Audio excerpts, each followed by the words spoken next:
So I'm having issues with the Discovery tailgate latch not locking properly, so it's coming loose. As I drive, it just comes off and I get the tailgate open error message. And if I can just, you can see I can just pull it. If I pull it hard, it will just flip open. So I tried fixing this striker here. So I tried adjusting it up and down, and tried adjusting these latch as well with no luck. So I'm sort of the opinion it's this latch that's having a problem, so it's giving away, I think. So I've ordered a replacement one from AliExpress, so I'm going to change that now. So to start with, there are 4 screws, 1, 2, 3 and 4 screws, which you can undo. Then you'll have to take this trim off, and then you'll get access to the there's a actuator and the latch itself just underneath here. So let me pull the trim. I'll leverage using the screwdriver. It's not that difficult, comes up pretty easy.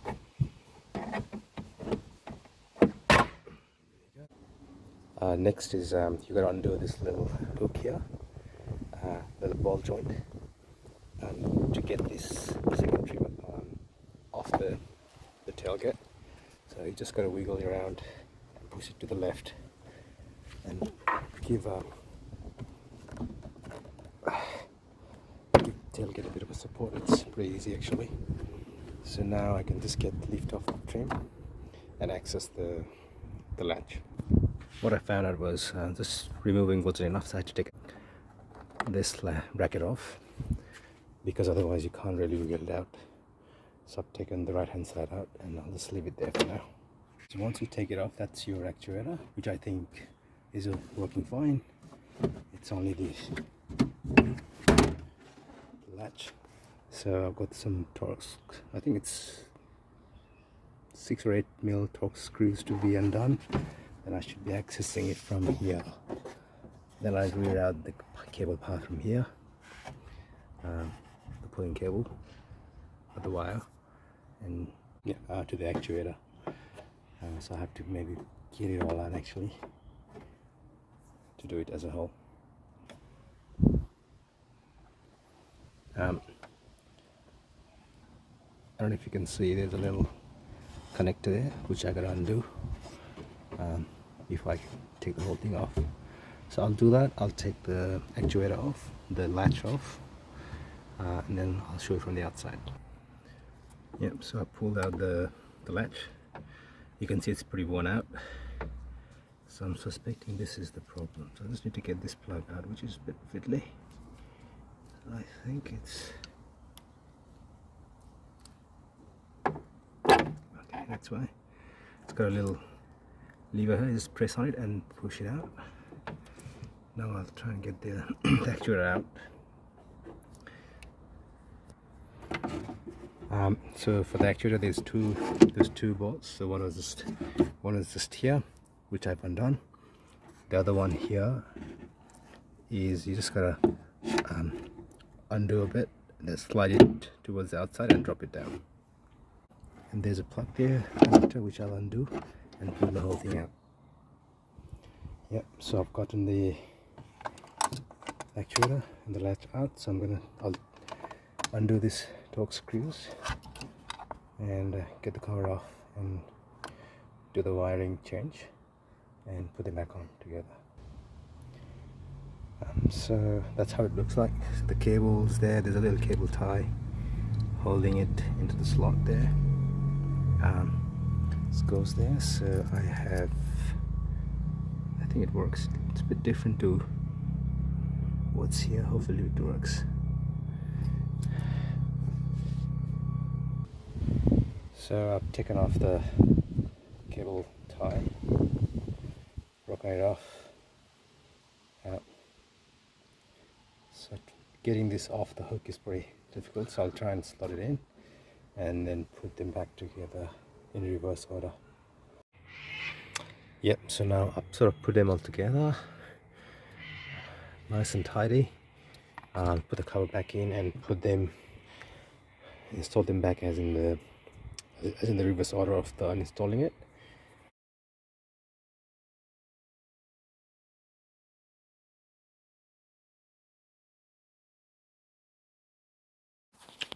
So I had a bit more issues than just changing the latch.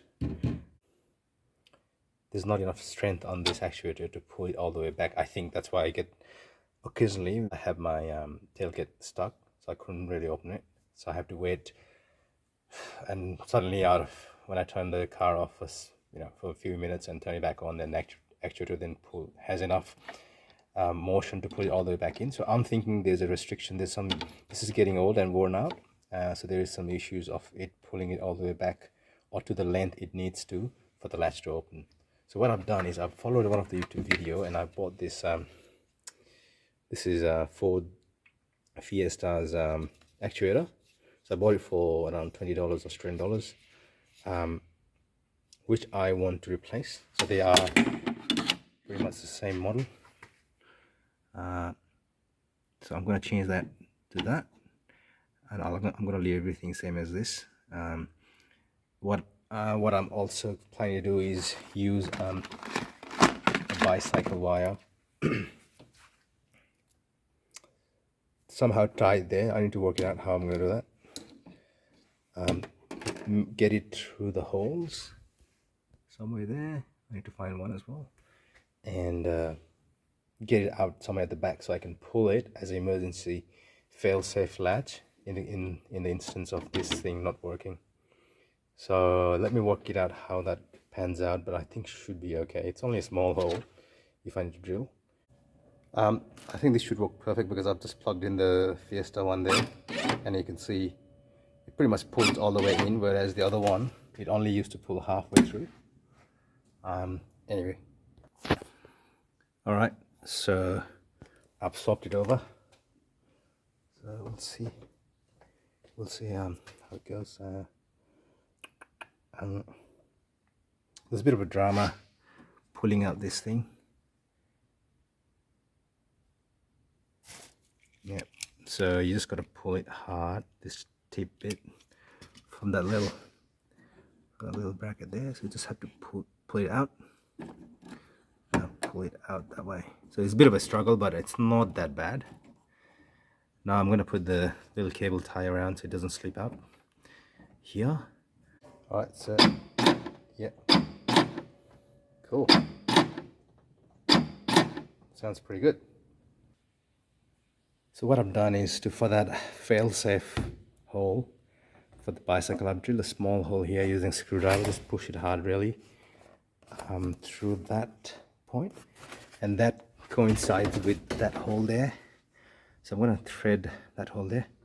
So I'm going to thread that this wire through there, run it just parallel to this, and then cable tie it. I'll twist it again there around the cable tie, so in the event of the failure of this actuator, I have at least some lever to pull it.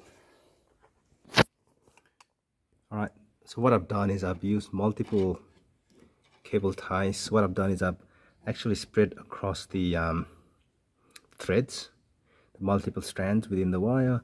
So I've used that, inserted it through that last cable tie, and I reverted it back and then put another cable tie, so it gives a bit more strength. So when I pull this thing, yeah, so I can pull it from the outside. So what I've done is I've fished it underneath there, that thread. So I'll install it, and I've got a little hole there. I'll get it out from there, and I'll have to work something out like a little handle around it, so it doesn't slip in. So I've installed it back. Yeah, and I can pull using this thread as well. Yep. So I'll put the cover back on with that little thread heading out there. So I'll put some sort of tape here so it doesn't maybe I'll just tie it like that with the cable tie. It's done. No issues. I can hear the solenoid sounds a bit more strong, not as feeble as before. So I'll go and try and open it using this thing. Yeah, it works. Excellent.